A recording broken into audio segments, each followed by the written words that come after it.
Hey, what's going on, guys, and welcome back to another Fallout 4 modding video. Today, we're checking out yet another weapon released by myself and Pig. This weapon is a bit different from normal, as we're not checking out a real-life weapon, but instead, a weapon from one of the past Fallout games. We're checking out the 12.7mm pistol from Fallout New Vegas. Now, this release is a bit interesting. One, because it's not really our normal genre of weaponry, but also because the timing on this guy was a bit funky. We released this around the same time that Alexerator had released his 12.7mm pistol. Both of these projects were kind of worked on at the same time, and we both knew that we were working on one. However, we had different approaches.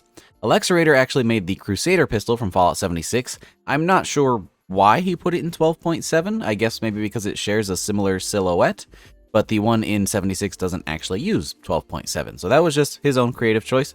But it is definitely more of the Crusader pistol, so if you like that from 76, then that's something you should check out. That being said, in my opinion, if you prefer the New Vegas design like I do, then I think ours is a better choice, if you want the New Vegas aesthetic. They are a very different pistol, they have the same silhouette and similar mechanics, however, the design is very different, especially in the way that it reloads, as ours reloads through a magazine in the grip, whereas in Alexerator's, the magazine is actually located on the front of the weapon. Now, additionally, if you're looking at this mod, you may be wondering, well, why would I use this? We already have a 12.7, it's been on the Nexus forever, blah, blah, blah. We've heard that a lot, and the answer is, one, I wanted to make this for myself because I want to use this weapon, and I wanted to take my own sort of take on it, and also because the one that was already on Nexus by Deadpool, while it is an excellent mod, it is a reimagining of the 12.7. It is not a one-to-one recreation. Now, ours wouldn't be exactly one-to-one either, as that wasn't really possible for us with the animations available.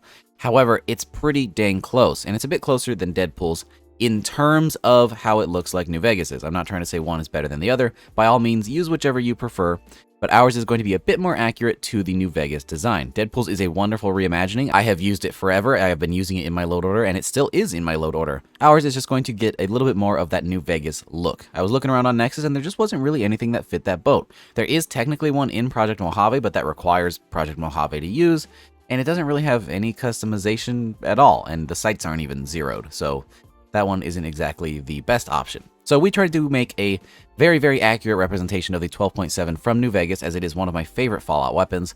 And we also not only added the classic look from New Vegas, but also updated it with some new attachments. So the overall look of the gun is going to be the classic look, but the attachments can make it a bit different if you'd like to customize it that way.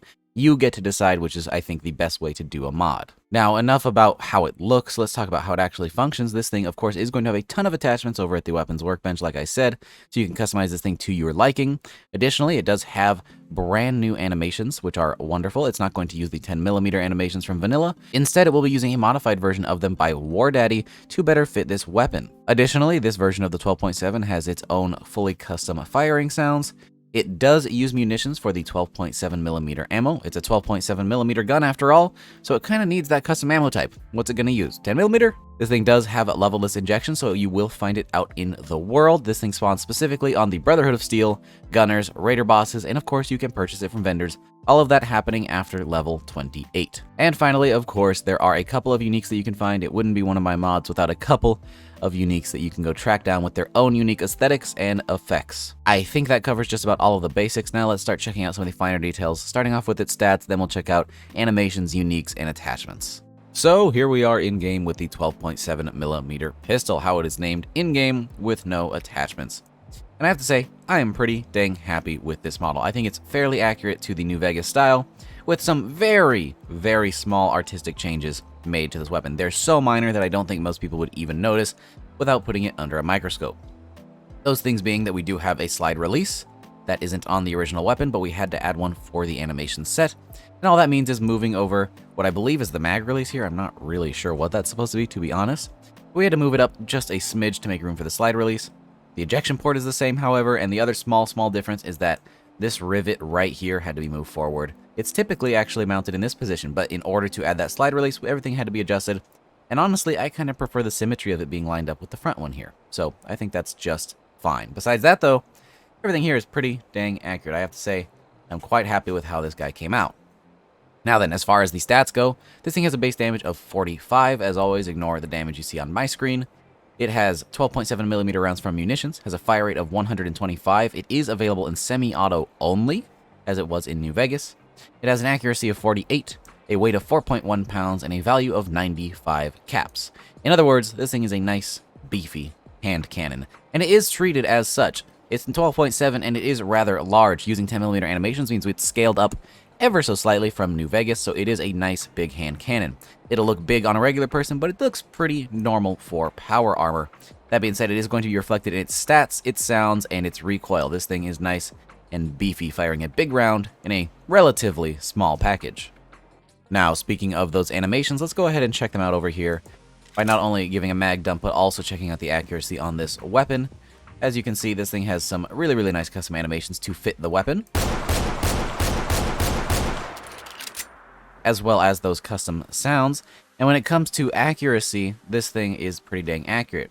You'll have to ignore that my targets seem to be ruined permanently ever since testing the laser weapon on them, so oh well, I guess they're always going to be a bit scorched up. Now then, this thing is pretty dang accurate, even with iron sights. As far as pistols go, that's pretty much all that you can ask for.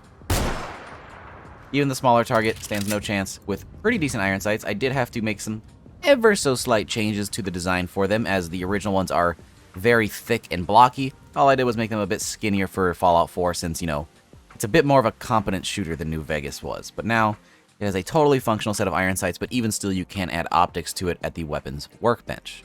But first, we do need to talk about the uniques before we check out all those attachments, starting off with the Grunt, which is going to be a new tricked out camouflage 12.7mm pistol, and then to look sort of like a military set.